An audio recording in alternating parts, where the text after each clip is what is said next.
Hello, എല്ലാവർക്കും നമസ്കാരം. ഇന്ന് മാർക്കറ്റിൽ പോയപ്പോൾ മാങ്ങ കാണുമ്പോൾ ഇതുപോലെ കൊല മാങ്ങ ഉണ്ട് കേട്ടോ. സാധാരണ നമ്മൾക്ക് കണി കാണാനെല്ലാം വാങ്ങാൻ നോക്കുമ്പോൾ ഒരു കൊല മാങ്ങ കിട്ടാൻ മാവെന്ന് പറിച്ചാലും കൂടി ഒരു കൊല കിട്ടൂല. നോക്കിയാട്ടെ, വേണ്ടാത്ത സമയത്ത്. അപ്പോൾ അത് കണ്ടൊരാഗ്രഹത്തിന് ഞാൻ അതിങ്ങനെ തന്നെ പൊക്കിയെടുത്തിട്ട് തൂക്കുന്ന പാത്രത്തിലെടുത്ത് വെച്ചേ. പിന്നെ നാട്ടിൽ പോയാൽ ചക്കയും മാങ്ങയും അങ്ങനത്തെ തിന്നാൻ ഭയങ്കര ആഗ്രഹമായിരിക്കില്ല. ഞാൻ ഇവിടെ വന്നിട്ടാണ് ആഗ്രഹം തീർക്കുന്നത് ഇപ്രാവശ്യം. എന്ന് വെച്ചാൽ നാട്ടിൽ പോയി ഒന്നാമത് ആരെങ്കിലും വെച്ച് തന്നാൽ കഴിക്കാൻ ഭയങ്കര ഇഷ്ടമാണ്. അച്ചാറിലുണ്ടാക്കി തന്നാൽ കഴിക്കാൻ ഇഷ്ടമാണ്. അല്ലാണ്ട് നമ്മൾ പോയി ഉണ്ടാക്കാൻ എത്ര ശ്രമിച്ചാലും പറ്റുന്നില്ല. ഒരു പ്രാവശ്യം ഉണ്ടാക്കിയിനി മാങ്ങ അച്ചാർ. എന്നാലും ഒരു ഇവിടെ കിട്ടിയ പോലെ ഭയങ്കര ഒരു സന്തോഷം. അങ്ങനെ പിന്നെ എന്താ പറയുക, ചേമ്പ് ഞാനങ്ങനെ പലതരത്തിൽ വെക്കും. നമ്മൾ പുഴുങ്ങലും ചെയ്യും. മഞ്ഞൾപ്പൊടി, മുളക് പൊടി, ഉപ്പിട്ട് വേവിച്ച് തേങ്ങ അരവിട്ട് വെളുത്തുള്ളി വെച്ചിട്ട് കടുകും കറിവേപ്പിലയും വറുത്തിടും. എന്നിട്ട് ചോറും കൂട്ടി കുഴച്ച് തന്നാൽ സൂപ്പർ ടേസ്റ്റാണ്. പിന്നെ വെറുതെ പുഴുങ്ങി വെളിച്ചെണ്ണ നനച്ചിട്ട് അങ്ങനെ കഴിക്കാനും നല്ല ടേസ്റ്റാണ്. അപ്പോൾ അങ്ങനെ ചേമ്പിൻ്റെ ആഗ്രഹത്തിന് ചേമ്പ് വാങ്ങി. പിന്നെ നെല്ലിക്ക. ഇപ്രാവശ്യം ഞാൻ നെല്ലിക്ക കഴിച്ചില്ല കേട്ടോ. കഴിഞ്ഞ വർഷം നല്ലോണം കഴിച്ചിരുന്നു, ഈ വർഷം കഴിച്ചില്ല.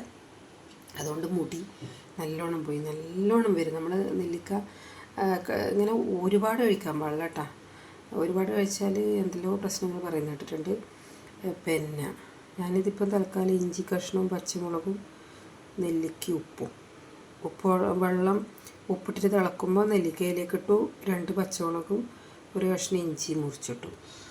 പിന്നെ എന്തിനാന്ന് വെച്ചാൽ നാളത്തേക്ക് വെച്ചാൽ ഇതിനെന്തെങ്കിലും ഒരു കേട് വന്ന് ഇത് പിന്നെ നാളെ വെച്ച് അങ്ങനെ മോശമായിപ്പോലെ. അപ്പോൾ കൊണ്ടുവന്നപാട് ചെയ്തിട്ടില്ലെങ്കിൽ പിന്നെ ഒന്നും നടക്കില്ല. അങ്ങനെ ഒരു ഇതുണ്ട് എനിക്ക്. പിന്നെ സാധനങ്ങളെല്ലാം മോശമായിപ്പോലെ. അപ്പോൾ ഞാനത് കൈയോടെ ചെയ്യാമെന്ന് വെച്ചിട്ട് അങ്ങനെ ഉപ്പിലിട്ട് വെച്ച നെല്ലിക്കയാണ്. ഇതിന് നാളെ വേണമെങ്കിൽ 2 ദിവസം കഴിഞ്ഞിട്ട് ഇവിടുത്തെ അച്ചാറിട്ടാലും ആ നെല്ലിക്ക കഷ്ണത്തിന് നല്ല ഉപ്പ് പൊടിച്ച് നല്ല ടേസ്റ്റ് ഉണ്ടാവും. ഞാൻ സാധാരണ ഡയറക്റ്റ് പച്ച നെല്ലിക്ക തന്നെ ഡയറക്റ്റ് തന്നെ ഇടലാണ് അച്ചാർ. അങ്ങനെ സാധാരണ ചെയ്യൽ. അപ്പോൾ ഇത് മൂന്നുമല്ല, വേറെ പച്ചക്കറികളുണ്ട്. പക്ഷേങ്കിൽ ഇത് മൂന്നും എൻ്റെ ഫേവറേറ്റ് ആയതുകൊണ്ട് ഞാൻ കാണിച്ചതാണ് കേട്ടോ. മാങ്ങ അച്ചാറിൻ്റെ റെസിപ്പി ഞാൻ ഇട്ടിട്ടുണ്ട്. പലതരത്തിലിടൂല. എനിക്ക് എണ്ണയില്ലത് ഇഷ്ടമല്ല. എനിക്ക് ഓയിൽ ഫ്രീ മാങ്ങ അച്ചാറാണ് ഇഷ്ടം. പിന്നെ ഇപ്പം ഞാൻ എളുപ്പത്തിന് വേണ്ടിയിട്ടില്ല. ശരിക്കും നമുക്ക് അച്ചാർപ്പൊടി ഇട്ടിട്ട് ആക്കേണ്ട ആവശ്യമൊന്നുമില്ല. പക്ഷേ നമുക്ക് പെട്ടെന്ന് ഒരു അച്ചാർ കൂട്ടാൻ ആഗ്രഹം വരുമ്പോൾ നമ്മളിതുപോലെ പിന്നെ അച്ചാർ പൊടിയിൽ അച്ചാർ ഉണ്ടാക്കിയില്ലേ, നല്ല ടേസ്റ്റ് ഉണ്ടാകും. നമ്മൾ എന്ത് സാധനം സ്ഥിരമായിട്ട് നമ്മൾ ഉപയോഗിക്കാണ്ട് വല്ലപ്പോഴും ഒന്നും ഉപയോഗിക്കുന്നതിന് ഒരു കുഴപ്പമില്ല. നമ്മൾ പറയും പുറത്തെ അച്ചാർ പൊടിയൊന്നും ഉപയോഗിക്കാൻ പാടില്ല, സാമ്പാർ പൊടി, അതിലെല്ലാം ഒരുപാട് വിഷമുണ്ട്. ഇപ്പം വിഷമില്ലാതെ എണ്ണയില്ലേ, ഒന്നുമില്ലല്ലോ. നമുക്ക് ഇഷ്ടമുള്ള സാധനങ്ങൾ മിതമായിട്ട് ഉപയോഗിച്ചാൽ അങ്ങനെ വലിയ പ്രശ്നങ്ങളൊന്നും ഉണ്ടാവില്ല എന്നുള്ളൊരു വിശ്വാസമാണ് എനിക്ക്. ഓക്കെ, അപ്പോൾ ഞാനിനി മാങ്ങ ഇത് ഇന്ന് തന്നെ മുറിച്ചിട്ടില്ലെങ്കിലേ നാളെ ചിലപ്പോൾ മറ്റന്നാളും ഇങ്ങനെ ഞെങ്ങി വരും. ഇത് നല്ല കല്ല് പോലെയുണ്ട്. അപ്പോൾ ഇന്ന് തന്നെ മുറിച്ചിടാം.